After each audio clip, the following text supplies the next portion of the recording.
그리스 성지연구소는 특별기획으로 그리스의 성지를 설명하는 동영상을 제작하고 있습니다.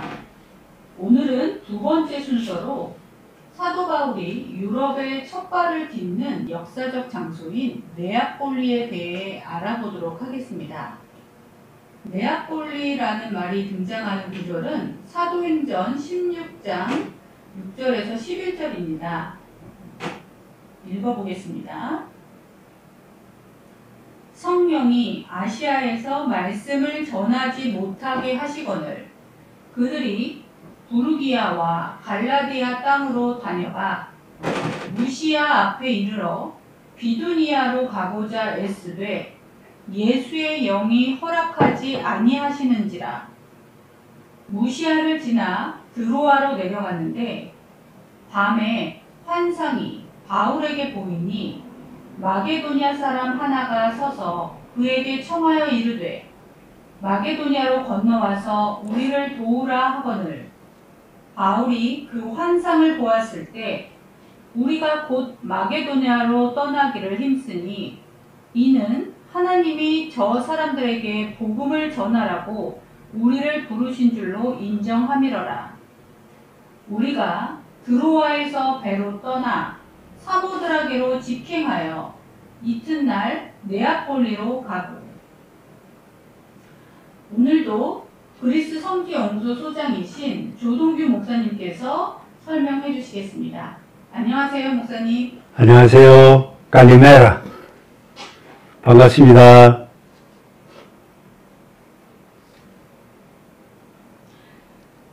네, 목사님. 네아폴리는 사도 바울이 유럽에 복음을 전하는 첫 걸음인데요. 사도 바울이 네아폴리에 오게 된 계기는 무엇인가요? 아까 우리가 성경 읽는 거를 들었는데 그 사도행전 16장 6절에서 11절 말씀을 읽어주셨잖아요. 네. 그런데 거기 보면 그 첫 번째는 성령의 인도하심이 있었다 이렇게 볼 수가 있잖아요.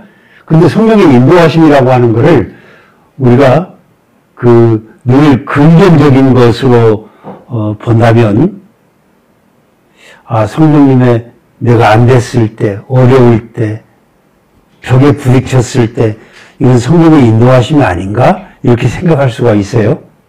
그런데 6절에 보면 성령이 아시아에서 말씀을 전하지 못하게 하시거늘 이렇게 나와 있고 7절에 보면 무시아 앞에 이르러 비두니아로 가고자 애썼지만 예수의 영이 허락지 아니하시는지라. 이렇게 두 번 사도 바울과 그 일행이 가고자 한 복음을 전하고자 하는 것하고는 반대적으로 못하게 하시고 허락지 아니하시고 이렇게 되어 있어요. 그래서 이제 무시아를 지나 드로아로 내려갔는데 밤에 사도 바울에게 환상이 보였다 이렇게 얘기를 하지 않습니까? 환상이 보이니 마게도냐 사람 하나가 서서, 근데 여기 마게도냐 사람 이렇게 번역하고 있는데 거기에서 안일이라고 하는 말로 되어 있어요. 그러니까 우리말로 얘기한다면 남자예요. 남자 한 사람이 그 서서 그에게 청하여 가로되 이제 마게도냐 건너와서 우리를 도우라. 이런 이제 환상을 본 후에 마게도냐를 떠나서 그 사모드락에 하루 주무시고 다음날 곧장 네아폴리로 들으셨다. 이렇게 말씀을 하고 있습니다. 그래서 이런 거를 본다면 성령의 인도하심 이런 거를 우리가 내 원하는 것하고는 달라도 못하시게 막아도 그게 성령의 인도하심이구나 라고 하는 거를 느낄 수 있어야 되지 않을까 이런 생각이 들었고요. 두 번째는 마케도니아 사람 한 사람이 서서 요청을 하지 않습니까? 건너와서 우리를 도우라. 그런데 그게 성경에 보면 도우라라고 하는 말은 명령어로 되어 있습니다. 그게 좀 상당히 이 성경을 보면서 느낀 하나님의 성령이 그들에게 명령을 하셨구나. 그리고 이제 세 번째로 그 결정적인 계기가 성령의 인도하심이 있고 마케도니아 사람이 환상 가운데 도와달라 요청을 했는데 거기에 그 요청했을 때에 도우라라고 하는 이 말은 우리가 조금 도와주세요. 예? 이렇게 말하지는 않아요. 사실은 그 간절함이 거기 있다고 한다면 그러니까 도와달라고 요청했을 때 그 도움이라고 하는 그 말을 보면 보이 이렇게 돼 있어요. 보이라고 하는 말이 소리라는 거예요. 그래서 이게 보면 이 소리가 들려올려진 거죠. 얼른 얘기한다면 그 귀에 들려진 겁니다. 그래서 그 소리에 유의하게 되었다고 하는 것. 그 다음에 세 번째로 우리가 말씀에서 생각해 본다고 한다면 그 인정했다라고 하는 이 말로 되어 있는데 그걸 그리스말을 읽어보면 그 함께 결론을 내렸다라고 하는 말이에요. 다른 말로 얘기한다면 타협했다는 말이에요. 그러니까 본인들의 의지, 계획, 생각은 아시아에서 비두니아로 가서 복음을 전하기를 원했는데 성령께서 허락지 아니하시고 환상 가운데 그 마케도니아 사람의 요청을 듣고 그것이 울려서 그랬을 때 사도 바울이 함께 갔던 사람들과 함께 서로 그것을 이야기를 하고 함께 결론을 도출했다. 그래서 인정하고 넘어오게 됐다. 그래서 이제 이 계기를 본다면 아무래도 성령의 인도하신 마게도니아 사회 환상의 그 요청 그리고 그들 가운데 함께 토론해서 서로 이야기해서 결론을 도출하고 실행에 옮긴 것 이것이 그 사도 바울과 그 일행이 네아폴리에 오게 된 그런 계기가 아닐까 이렇게 생각을 하고요.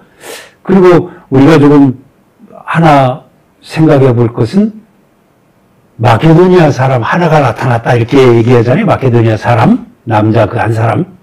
마케도니아라고 하는 이 말은 그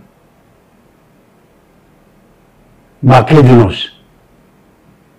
그러니까 그걸 읽으면 쪼개서 읽으면 마크리스라고 하는 말에서 와요. 마크리스라고 하는 말은 이제 마크리스 도리, 마크리스 소마 여기서 왔다 이렇게 얘기하는데 그걸 보면 몸집이 크다라는 얘기입니다. 키가 컸다는 얘기예요. 그러니까 대체로 몸집이 큰 거죠. 그리고 또 다른 재미있는 해석에 의하면 그것은 마케도니아 사람들이 지니고 다녔던 창이 일반 사람들이 가지고 다녔던 창에 비해서 훨씬 더 길어서 마크리스 도리라고 하는 말로부터 긴 창, 장창을 소유한 사람. 그래서 마케도니아다 이렇게 이제 이야기를 했다 이야기를 하고요. 이런 부분에 관해서 이제 그 오미루스라는 호모도 이야기를 하고 있습니다.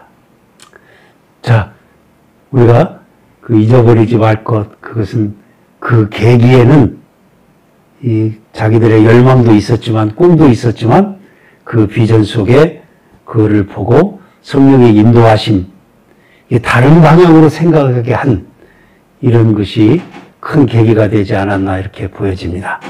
네아폴리는 현재 어떤 이름으로 불리고 있고 그 네아폴리라는 뜻은 무엇인가요? 우리가 네아폴리 이렇게 하면 그 실력으로 읽어보면 네아라고 하는 말은 뉴라는 말이에요. 폴리라고 하는 말은 이제 시티, 우리가 얘기하는 뭐 도시 또는 국가 이렇게 얘기를 하잖아요. 그러니까 네아폴리 하면 새로운 도시라고 하는 뜻입니다. 그리고 이게 그 왜 네아폴리 이렇게 얘기를 하다가 지금 현재 지명은 까발라라고 이렇게 쓰지 않습니까?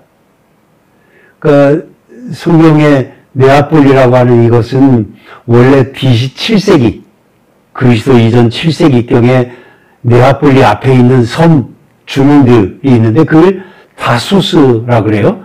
다소스 섬 주민들이 식민지로 만든 지역이 네아폴리고 또 크레니데스라고 불리는 그 지역, 그러니까 빌립보 지역을 이 다소스 사람들이 만든 그런 도시들입니다.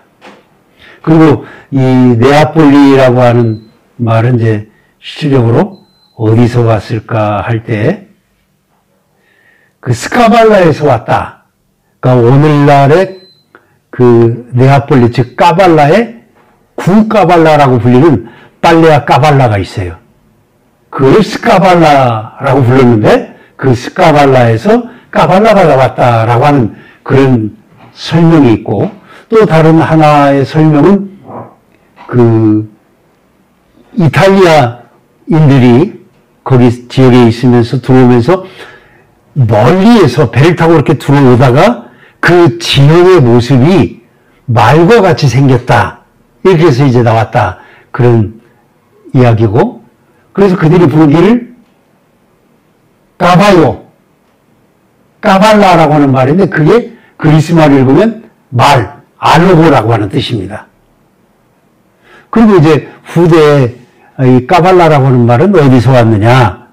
그것은 그리스말 꾸말라오라고 하는 말에서 왔는데 말 등에 뭐를 싣고 아니면 내 그 등 위에다가 어깨 위에다 이렇게 짐을 싣고 갈 때에 그거를 꾸말라오라고 그렇게 얘기를 합니다.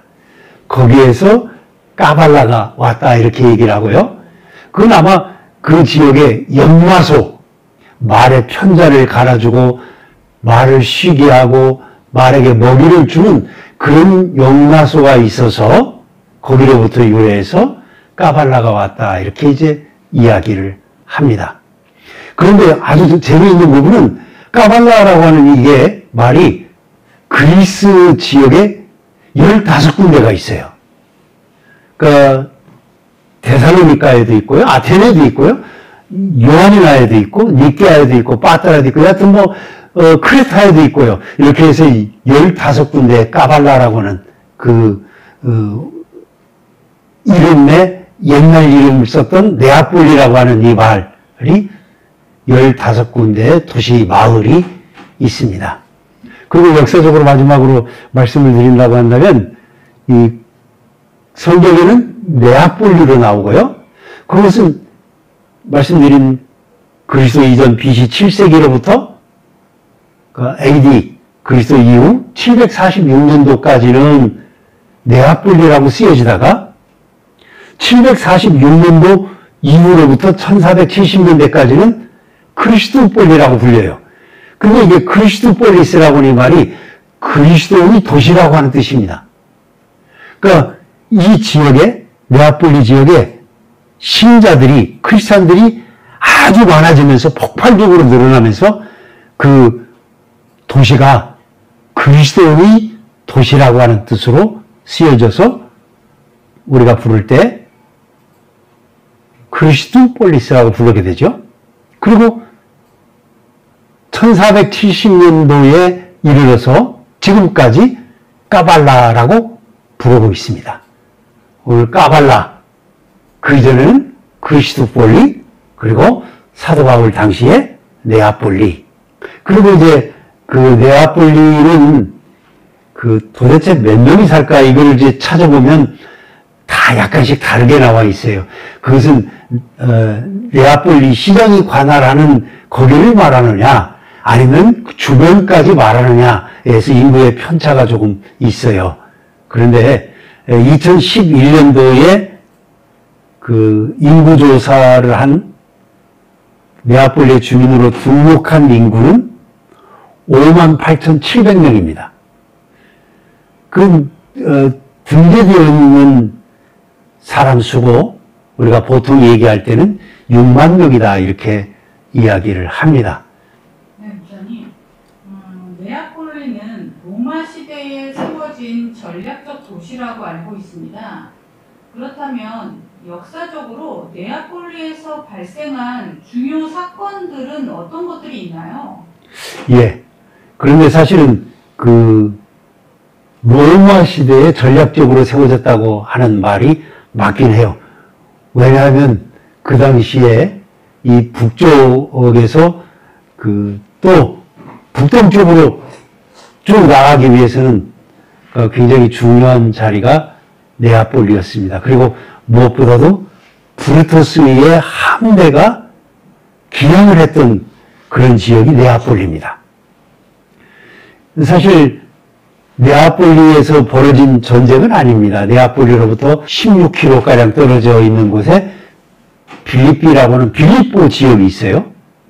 그 빌립보 지역에서 그리스도 이전 42년 10월 3일 첫 번째 빌립보 전투가 벌어지죠. 그러니까 우리가 얘기하는 케사르를 암살하지 않습니까? 브루투스라든가 가시오스가. 그러면서 그들이 이제 로마를 떠나서 도망치죠. 그걸 축격해 나간 옥타비아누스하고 마르쿠스 안토니우스가 그 군단을 이끌고 나가게 됩니다.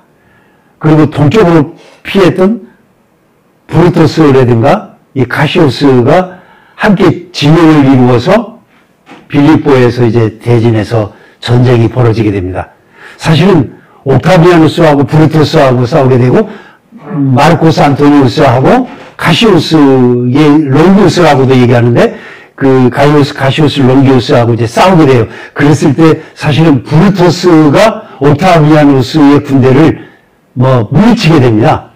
근데 재미있는 사실은 이제 전승으로 내려오는 게 하나가 뭐냐면 그 꿈이에요, 꿈. 그러니까 꿈에 옥타비아누스가 진영에서 잠을 자는데 사실 그 꿈에 사람이 나타나가지고 피난을 해라. 그래서 급하게 그 진영에서 옥타비아누스 나왔다 그래요. 그리고 이제 전쟁이 벌어져서 브루투스가 승리를 잡았는데 그거를 바라보고 있던 그 다른 진영에서 마르쿠스 안토니우스하고 이제 막 싸움 직전에 있었던 이가 저쪽 편에서 먼지를 일으켜서 싸우고 있는 브루투스가 이기고 있는데 거꾸로 생각을 한 겁니다. 이 가시오스는. 근대사에 보면 아주 우리 기독교인에게 까발라 항구, 네아폴리 항구라고 하는 사도 바울이 들으셨던 항구를 여지껏 그냥 까발라 항구 이렇게 불렀는데 2013년도에 이름을 바꿔요. 아포스톨루스 파블로스, 그러니까 사도 바울의 항구다라고 명명하게 됩니다. 그게 이제 사실은 사도 바울의 흔적, 발자취를 따라서 이 시대에 되살린 부분이다라고 볼 수 있겠습니다. 그러면 네아폴리에서 찾아볼 수 있는 바울의 흔적이 있나요? 몇 군데 있습니다. 아무래도 우리가 대부분 많은 사람들이 이제 오해를 불러일으키는 것이 사도 바울이 들어왔다고는 진짜 요즘 얘기하는 네아폴리 항구를 사도 바울의 항구다 그렇게 얘기하는데 그 항구에서 조금 언덕으로 약간 올라가면 아누스 니콜라우스 교회가 있어요. 아누스 니콜라우스 교회를 사람들이 사도 바울 도착 기념교회다 이렇게 얘기를 하는데 그것은 이제 오해를 불러일으킨 거고요. 거기에 사도 바울 도착 기념 성화가 사람들에게 더 많이 알려지면서 사실 사도 바울 도착 기념교회다 이렇게 얘기하는데 그건 도착 기념교회가 아닙니다. 그 교회의 명칭은 아기우스 니콜라우스 교회입니다. 성 니콜라우스는 사실은 선원들의 수호 성인으로 추앙을 받는 성인이고요. 그런데 이 교회의 형태를 외관에서 보면 다른 지역의 교회 형태하고는 조금 달라요. 그럼 그럴 수밖에 없는 게 그게 그 이전에 교회로 쓰기 이전에 1530년도예요. 그 이브라임 바사라고 하는 이브라임이 거기에 데메루스라고 하는 그러니까 이슬람 사원을 만든 거예요. 그래서 이슬람 사원으로 쭉 쓰여져 오다가 그러니까 한 400년 동안 그렇게 쓰여졌죠. 그러다가 이제 그리스가 1926년에서 27년 어간에 사실 아기오스 니콜라우스 교회로 그것을 최대한 모슬람 그 모스크를 바꾸어서 성 니콜라우스 교회로 만들고 그 이후에 그 앞에 사도 바울의 스타시디라고 하는 것을 그러니까 이제 기념물을 만들어 놓은 거죠. 그러다가 지금 현재 우리가 보는 것은 옛날에는 그 성화로 그려져 있었어요. 페인팅 기법에 의해서. 그러다가 요즘 만나는 것은 2004년도에 다시 제작되어서 만들어진 그런 모자이크 성화를 볼 수가 있겠습니다. 그리고 그 오케아니아라고 하는 호텔이 있어요. 그 호텔 뒤로 쭉 올라가면 거기에 그 사도 바울 기념교회가 있습니다. 사도 바울 기념교회가 있는데 이제 물론 정교회예요. 그러니까 이게 그 베리클리 포티아드라고 하는 분에 의해서 교회가 건립이 됩니다. 그러니까 1900년도에 건립하기로 하다가 기초석을 본 거는 이제 1905년도입니다. 그러면서 이제 쭉 공사를 오랫동안 하다가 1926년도에 완공을 해서 성전을 봉헌하게 되죠. 그게 이제 사도 바울 도착 기념교회가 우리 쪽에 있고요. 그리고 거기에서 이제 3km 정도 이렇게 그 네아폴리에서 거기에 비가 하나, 교회 앞에 비가 하나 세워져 있어요. 그 비에 아주 재미있는 그런 표현이 있습니다.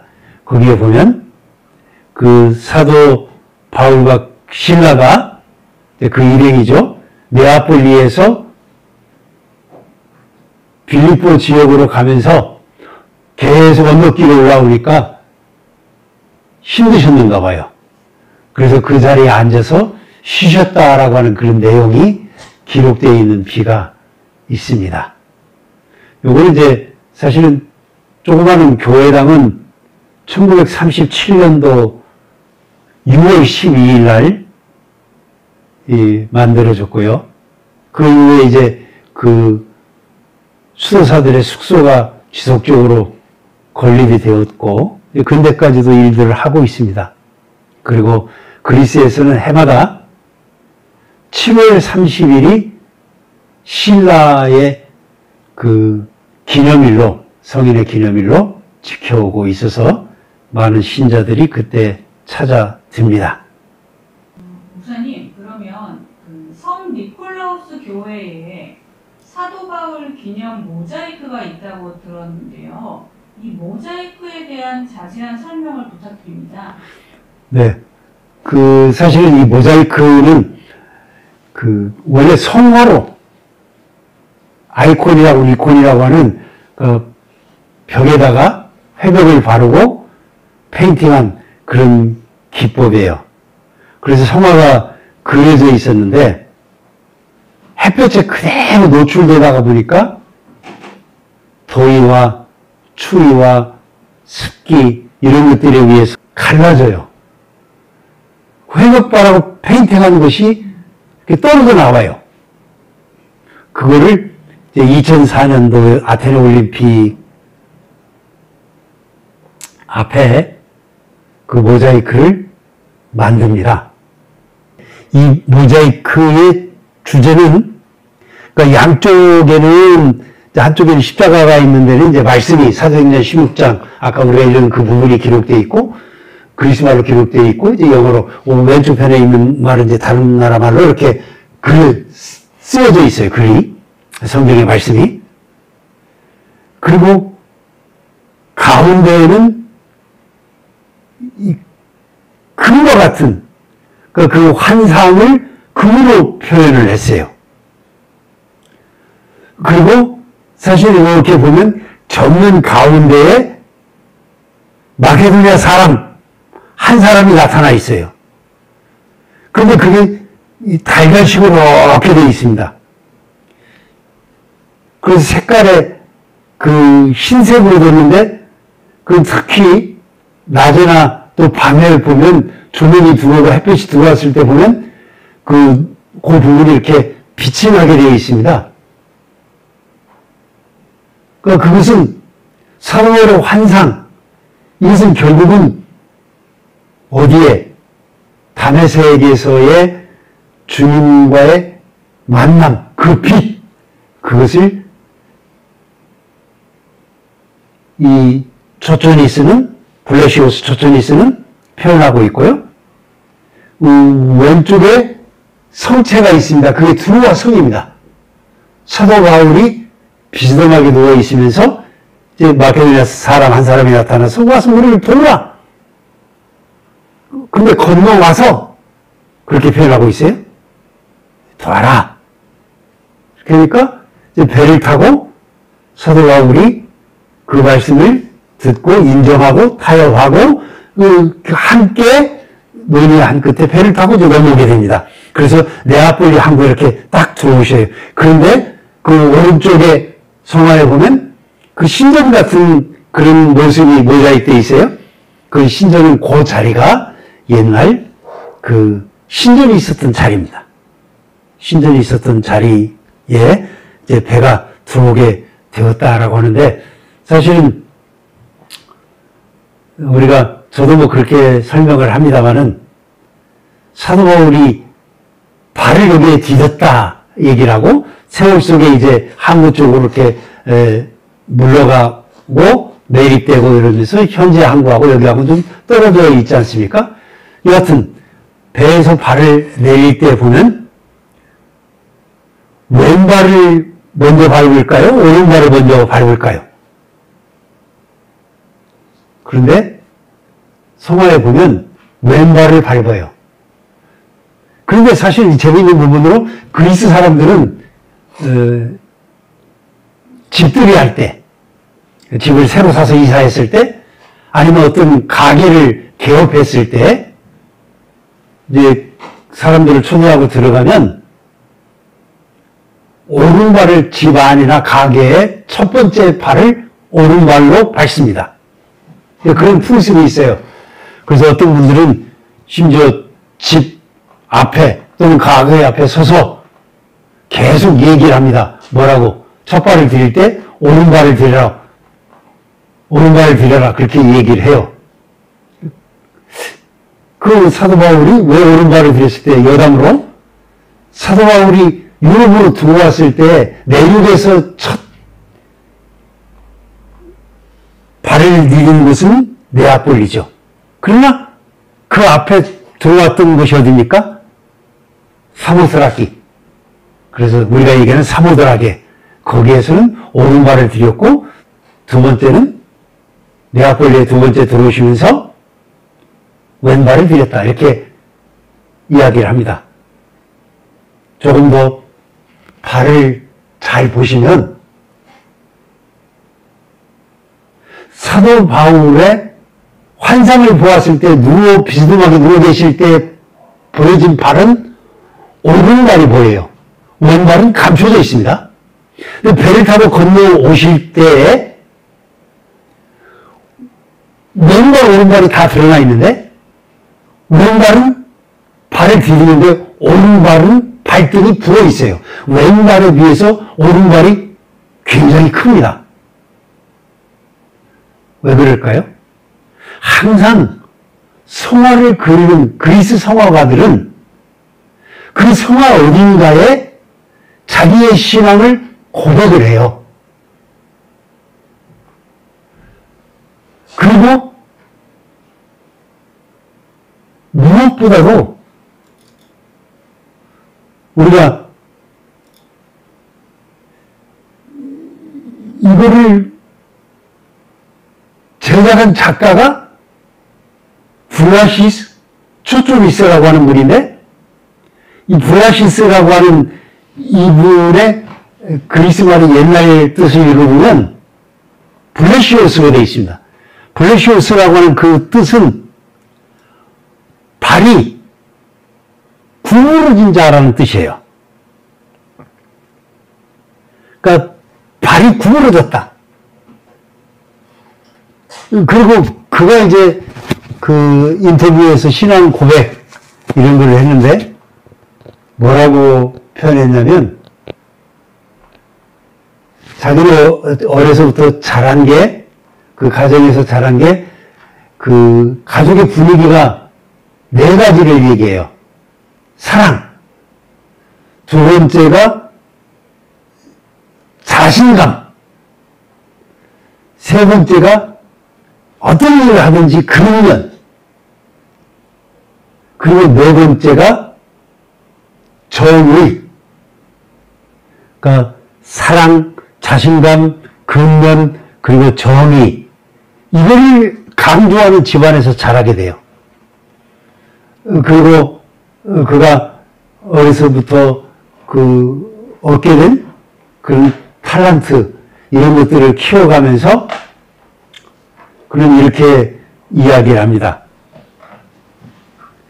이런 작품을 만들 때 그 구성의 통일성을 강조를 해요. 그리고 또 다른 하나의 강조점은 무엇이었냐면 수적인 이소모피아라고 하는 균형, 그걸 강조합니다. 그래서 그는 사실 그 작품 속에 뭐 이탈리아에도 독일에도 예루살렘에도 그리스 여러 지역에도 그리고 2002년도에 사실 뭐 큰 찬사를 받았던 게 그 아테네 시청의 작품을 또 만들었죠. 뭐 대천사 이런 것들은 이제 뭐 크게 보도가 되었습니다. 그래서 그는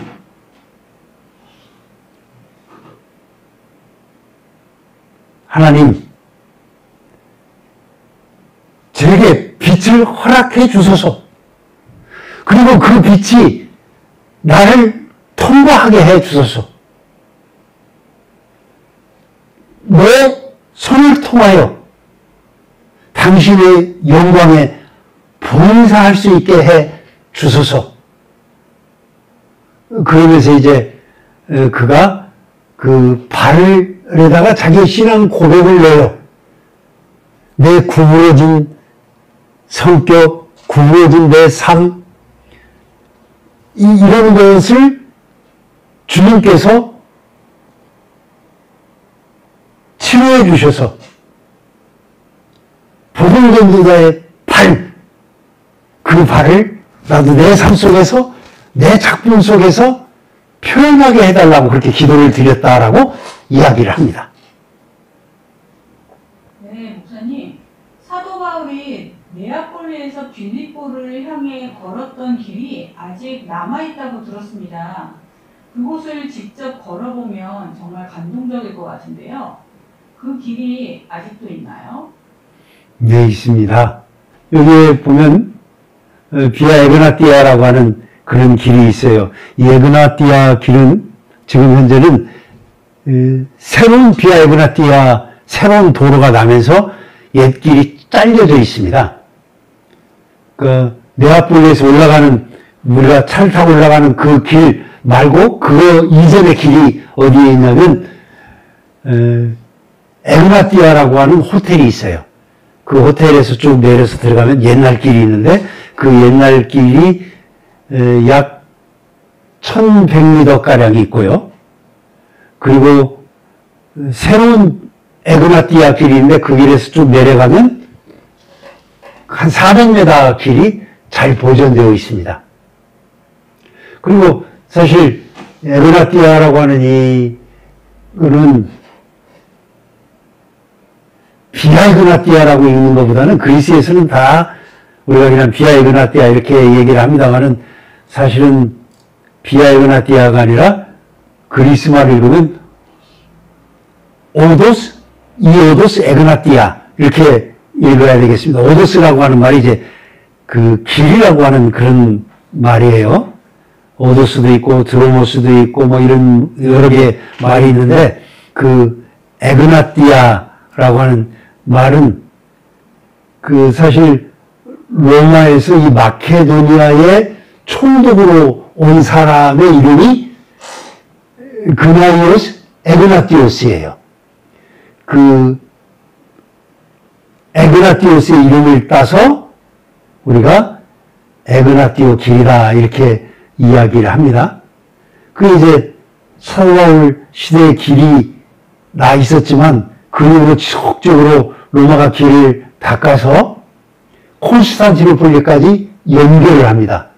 그러니까 콘스탄티노폴리에서 이제 이 그리스 바울이 가셨던 그 길을 따라서 쭉 가서 그러니까 빌립보를 그러니까 네아폴리로 들어오지 않아요. 이렇게 약간 외곽으로 해서 이제 시내 쪽이 아니라 그 옛도를 따라서 쭉 타고 올라와서 그 빌립보 지역으로 빌립보에서 암피볼리아 아폴리아로 쭉 넘어가가지고 어디에 이르게 되는 데살로니카에서 그 외곽으로 해서 그 요한이나 꼬자니 이런 쪽으로 꼬자니 요한이나 이렇게 해가지고 이제 소위 말하는 그 어디까지 연결이 되냐면 지금의 알바니아 일리움이라고 하는 알바니아의 그 아폴로니오스라고 하는 지역이 있는데 거기로 연결이 되어서 배를 타고 건너가면 브린디시가 있죠. 브린다시에서 이제 로마까지 연결된 도로는 아피아 가도라 그렇게 얘기해요. 아피아 가도하고 이 이오니아 바다 동쪽으로 넘어와서 지금 현재 알바니아 일리움이라고 불렸던 아폴로니오스에서 쭉 연결되어서 콘스탄티노폴리까지 이렇게 되는 그 길 전체를 우리가 이제 이야기할 때 에그나띠아 길이다 이렇게 이야기를 하고요. 그리스 쪽에서 이렇게 그 에그나티오스에 의해서 BC 146년에서 120년 어간에 그리스 쪽의 길들이 이렇게 만들어지게 됩니다. 그 흔적이 지금도 신라수도원을 지나서 신라수도원 밑에도 이렇게 사도 바울이 걸었던 그 길이 남아 있어서 그 길을 걸어가면서 사도 바울의 흔적을 더듬어 볼 수 있는 어떻게 보면 순례의 길, 영적인 길이 지금도 남아 있어서 우리의 마음을 흔들어 놓는다라고 볼 수 있겠습니다. 네, 그러면 그 네아폴리에서 유명한 것들도 있을 것 같은데요. 유명한 거나 혹은 볼만한 것들은 어떤 것들이 있을까요? 그러니까 어느 얘기하면 이들하고 오라고 하는 그 우리식으로 얘기하면 수도교 이런 거를 볼 수 있고요. 또 네아폴리에서는 근대사까지 오랫동안 가장 오랫동안 지배하고 있었던 그 오스만 뚫고 제국의 오스만 제국의 흔적들을 우리가 볼 수 있어요. 그리고 그 흔적들을 볼 수 있으면서 거기에 사실 이브라임에 의해서 수도교도 만들어져서 그걸 볼 수 있죠. 비잔틴 성곽도 볼 수 있죠. 그 아나폴리에 가면 그 비잔틴 성곽 그리고 그 지역을 이제 터키 시대는 이마렛이라고 불렀어요. 이마렛이 불렀는데 그게 이제 그 지역이 지금 현재는 호텔로 바뀌어져 있습니다. 그리고 거기에 올라가면 또 누구의 집이 보존되어 있냐면 아주 유명한 그 분이죠.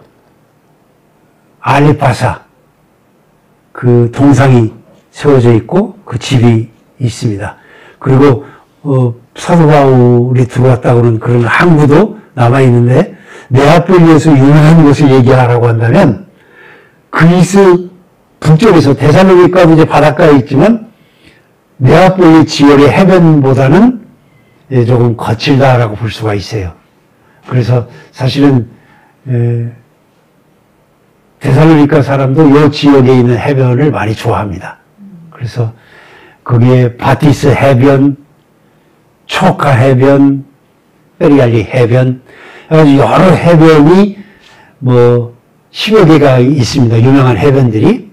그게 아주 멋있고, 그리고 이 나폴리 까발라에 조금 시간적인 여유가 있고 오랫동안 계신다고 한다면 권하고 싶은 것은 박물관에 찾아가 봐라. 이렇게 권하고 싶어요. 첫째로 가볼 만한 박물관은 고고학박물관에 가보시면, 고고학박물관에는 그 네아폴리의 시대적인, 그러니까 말씀드린 대로 네아폴리 시대, 크리스토폴리 시대, 그리고 현재 까발라 시대에 이르기까지 이렇게 나뉘어서 전시를 하고 있어요. 그 가운데 이제 이런 쪽에서 많이 쓰여졌던 그 건축 양식의 기둥 양식이 이오니안 양식이라 그래요. 그래서 5개 양식 가운데서 이오니안 양식 기둥 2개가 이 정면에 딱 있습니다. 안에 들어가서. 그게 이오니안 양식의 기둥을 볼 수 있겠고, 시대별로 이렇게 볼 수가 있는 박물관이 있고, 또 무엇보다도 흥미로운 것은 그 모하메드 알리의 생가를 박물관으로 두었는데 그것도 한번 들어가 볼 만해요. 왜냐면 오랫동안 거기에 살았던 이들의 흔적을 볼 수가 있고요. 그리고 네아폴리가 사실은 그 20세기까지 어떤 항구로 잘 알려져 있었냐면 담배의 집산지. 그래서 네아폴리에는 지금은 사용하지 않는 아주 많은 창고들이 많아요. 굉장히 큰 창고들입니다. 그게 전부 다 담배 창고들이에요. 그리고 이제 뭐 근대에는 복숭아 창고로도 쓰여지긴 했습니다만은, 그래서 네아폴리에 유명한 게 하나 있는데 담배 박물관이 있어요. 그 다음에 다른 거 하나는 거기에 나프티코 무시오라고 해서 해양 박물관이 있어요. 그리고 좀 더 시간이 있다고 한다면 민속박물관, 민속민예박물관, 이런 데는 그 네아폴리 지역의 그릇 뭐 이런 것들을 다 볼 수 있습니다. 그래서 도구들 이런 것들을 볼 수가 있어서 좀 흥미 있는 그런 박물관이라고 볼 수가 있겠죠. 그리고 그 여러 흔적들을 볼 수가 있는데, 우리가 얘기하는 뭐 수도교는 하나만 말씀드리면, 그 수도교는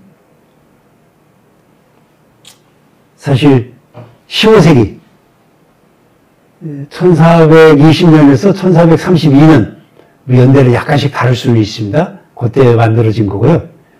그리고 사실은 더 오래전을 주장하는 학자들에 의하면 이게 그 수도교가 사실 로마 시대에 있었다 이렇게 얘기를 합니다. 그리고 그 흔적들은 볼 수 있겠고요. 지금 현존하고 있는 이 수도교는 오스만 제국 때 만들어진 건데, 이 수도교의 높이가 250m고요. 그러니까 높습니다. 그리고 지금 현존하고 있는 길이는 273m를 우리가 다 볼 수가 있고, 뒤에 이제 감춰져 있는 것까지 본다면 400m가량 볼 수가 있어요. 근데 눈에 이렇게 딱 보는 그 길이는 273m로 되어 있습니다. 그리고 마지막으로 하나 더 소개하고 싶은 게요. 거기에 있는 식당들을 가보세요.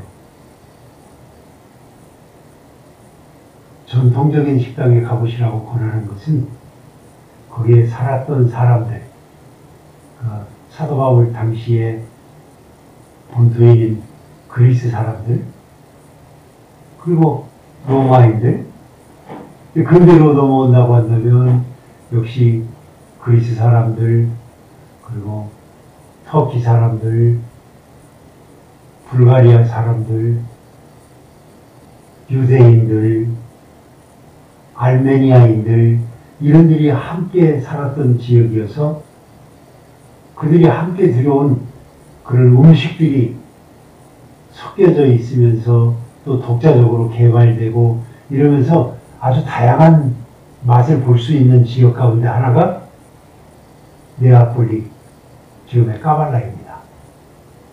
그 가운데 그 음식으로 우리에게 잘 알려져 있는, 그리고 제가 개인적으로 좋아하는 것은 그 그 프사로 숲과 까발라스 해가지고 까발라에 생선숲이 있어요. 생선숲이 아주 좋습니다. 그리고 사르벨로 필라포라고 하는 그것도 이제 까발라 전통으로 만든 건데 그 사르델라라고 하는 생선이 있어요. 비긴태가 마련하는 정어리 일종인데 그것을 이렇게 넓게 점여서 야채와 함께 또 다른 고기와 함께 쌓아서 놓은 그런 음식이 있습니다. 그게 아주 유명합니다. 또 그 밖에 여러 음식들이 있습니다. 특히 다수스 섬에서 들어온 것, 소아시아에서 들어온 음식 이런 것들 그리고 사가실 만한 것 그것이 이제 디저트 가운데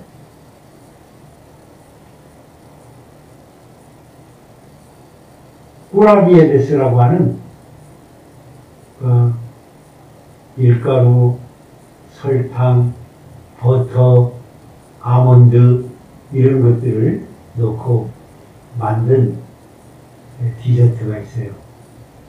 그게 거기에 아주 전통으로 알려져 있는 그 그리스 사람들이 가면 꼭 사온다고 하는 그 가운데 하나고요. 그리고 뭐 부가차도 잘 알려져 있는 지역. 부가차는 워낙 많은 지역이 알려져 있습니다. 네. 선생님 아까 말씀하실 때 이곳 출신 중에 유명한 사람 중에 알리파사라고 이렇게 말씀하셨는데요. 저희한테는 되게 생소하거든요.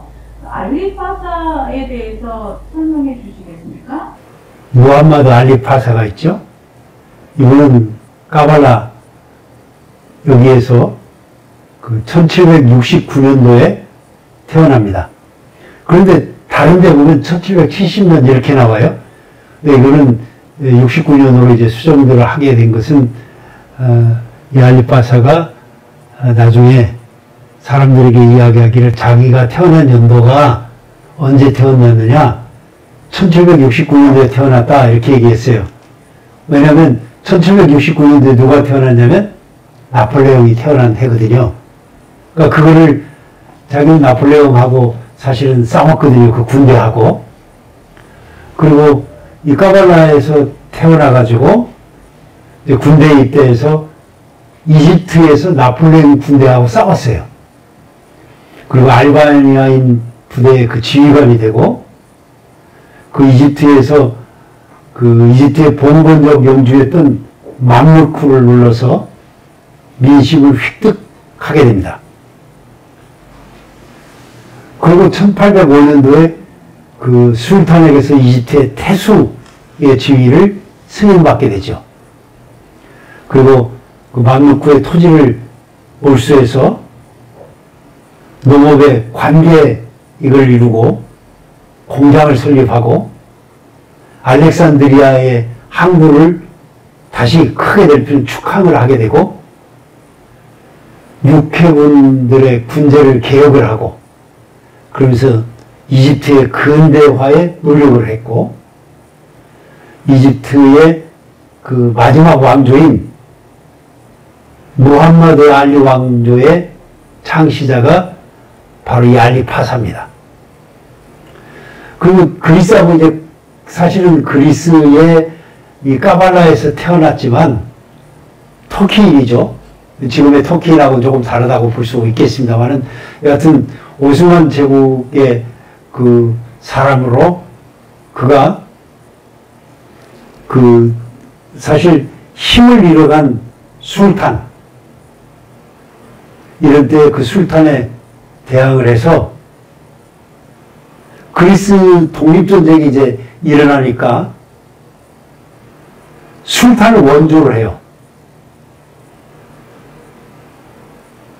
그러면서 그 공을 인정해달라고 하면서 크레타 섬과 사이프러스 섬을 차지하게 됩니다. 크레타 섬이나 사이프러스 섬이나 그 우리가 사실 그리스인들이 사는 그런 땅인데 그거를 자기에게 달라 이렇게 해서 획득을 합니다. 그러다가 시리아의 통치권 문제로 이렇게 대립을 하게 됩니다. 술탄하고. 그러면서 이게 이제 1831년서부터 소위 동방 문제를 일으키게 되고 이 문제로 점점 커지면서 열방이 개입하게 됩니다. 1840년도에 런던에서 했던 4개국의 조약에 의해서 이집트와 수단의 세습적인 영유가 결정이 되죠. 그런데 그 사이에 러시아가 그리스 독립전쟁 당시에 술탄 편의 군대를 지원을 하게 됩니다. 그리고 야알리 파사는 프랑스의 지원을 받아서 토지개혁을 하게 되고 이집트의 토지개혁을 하고 근대 군대라고 볼 수 있는 근대 군대를 조직을 하게 됩니다. 그러면서 하여튼 이집트 근대화에 주력했던 분이 바로 야알리 파사인데 그의 흔적은 그의 생가가 박물관으로 되어 있어서 한번 돌아보실 만하고 그 앞에 그의 말을 타고 있는 그 기마산 그의 위에 성모 마리아에게 봉헌이 된 세오토쿠 교회가 위에 있습니다. 그 앞에 동상이 세워져 있습니다. 마지막으로 말씀을 드린다고 한다면